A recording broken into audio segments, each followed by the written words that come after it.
సంవత్సరం కూడా ఈ పుణ్యక్షేత్రం తరఫున బిషప్ గారి నేతృత్వంలో మేమందరం కూడా ప్రజలకు ప్రభు యొక్క దీవెనలు మరింతల యొక్క ప్రార్థనలు అందించడం జరుగుతుంది.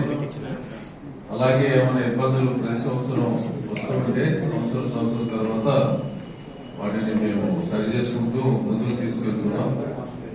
దేవుని యొక్క కృప ఆశీర్వాదాల ద్వారా మరింతల దీవెన ద్వారా ఎప్పుడు కూడా ఎలాంటి అవాంఛనీయ సంఘటన కూడా జరగలేదు. అది దైవికంగా మేము భావిస్తున్నాం.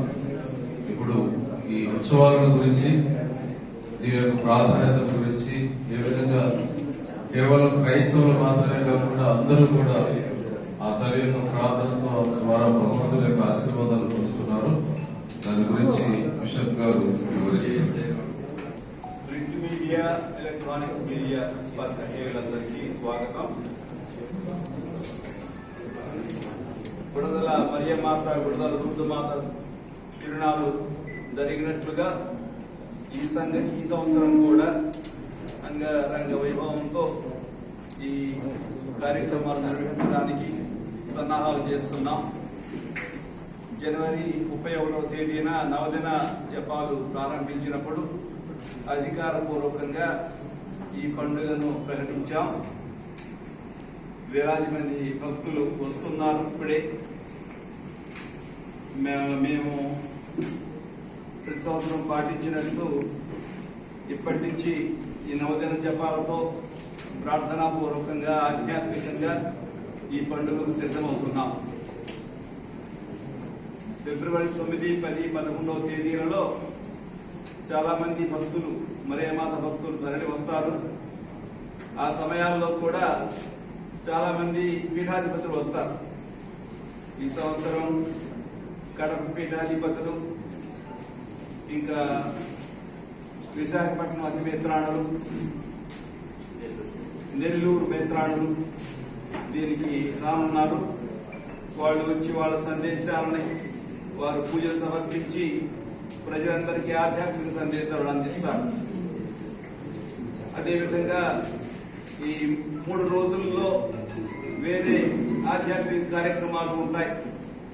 అన్ని రూపాలలో, కొన్ని నాటక రూపాలలో, మరికొన్ని సాహిత్య రూపాల్లో, ఇంకా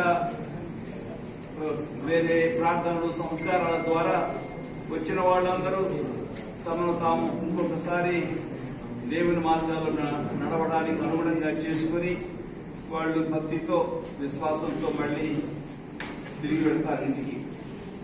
అందుకని ఇటువంటి పండుగకు, ఇటువంటి తిరునాళ్లకు మేమందరం పోయిన సంవత్సరం లాగా, గత చాలా సంవత్సరాలుగా చేస్తున్నాం. కాబట్టి ఈ విజయవాడ డయాసిస్, విజయవాడ మేత్రాసనం ఉన్న గురువులు, ఇంకా దైవాంగితులు అందరూ దీనికి అందరం కలిసి సన్నాహాలు చేస్తున్నాం. అందుకే ఇంకొకసారి భక్తులందరినీ నేను మనపూర్వకంగా ఆహ్వానిస్తున్నాను. ప్రతి సంవత్సరం వచ్చే వాళ్ళ సంఖ్య పెరుగుతూనే ఉంది. ఇంతవరకు మేము చెప్పేది ప్రతి సంవత్సరం దగ్గర 10 లక్షల మంది వస్తున్నారని చెబుతున్నాం. దానికి ఆధారాలు ఉన్నాయి. ఎందుకంటే మనం చూసినట్లయితే రాత్రులంతా ఇది భక్తులతో నిండి ఉంటుంది. కొండ ఎక్కేవాళ్ళు, దిగేవాళ్ళు, అదేవిధంగా ముఖ్యంగా 3వ రోజున విజయవాడలో ఉన్న అందరూ భక్తులు, క్రైస్తవులు, క్రైస్తవేతరులు అందరూ మరియమాతను దర్శించి ఆమె దీవెనను పొంది మళ్ళీ ఇంటికి తిరిగి వెళుతున్నారు. ఇది అందరికీ సంతోషకరమైన వార్త. అందుకే అందరి అభివృద్ధికి, అందరి శ్రేయస్సుకి ఇక్కడ ఈ పండుగ రోజున మనం ప్రార్థన చేయబోతున్నాం.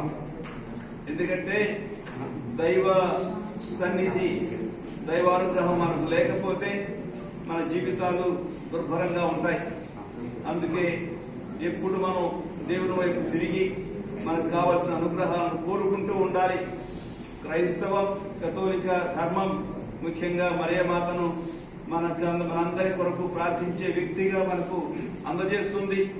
ఆ మరియమాత భక్తి ఇక్కడ గత 102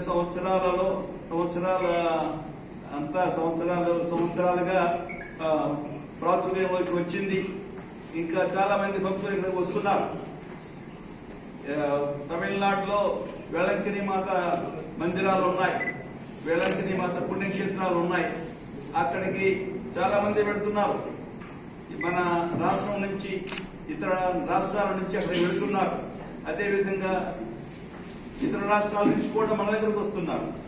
తెలంగాణ నుంచి, ఒరిస్సా, అదేవిధంగా కర్ణాటక, తమిళనాడు నుంచి చాలా మంది భక్తులు మన పుణ్యక్షేత్రానికి వస్తున్నారు.